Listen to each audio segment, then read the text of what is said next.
কলকাতার eastern treasury bank. রাত তখন 2টা। শহর নিস্তব্ধ, কিন্তু ব্যাংকের ভেতরে চলেছে নিঃশব্দে এক ভয়ঙ্কর পরিকল্পনা।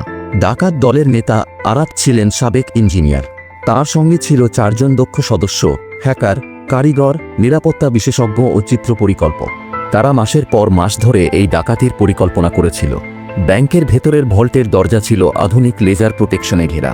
হ্যাকার মায়া দূর থেকে সেই লেজার বন্ধ করে দেয়। কারিগর দীপ্ত ভিতরের লোহার গেট কাটতে থাকে।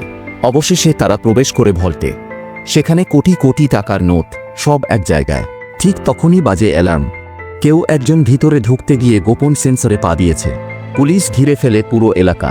আরাব ধীর কণ্ঠে বলে, ভয় পেও না, আমরা প্ল্যান বি অনুযায়ী চলব। হঠাৎ ব্যাংকের পেছনের দেয়ালে বিস্ফোরণ হয়। সেটাই ছিল তাদের পালানোর গোপন পথ। তারা অন্ধকার গলিপথে গা ঢাকা দেয়। পুলিশের হাতে ধরা পড়ে শুধু দীপ্ত, বাকিরা উধাও।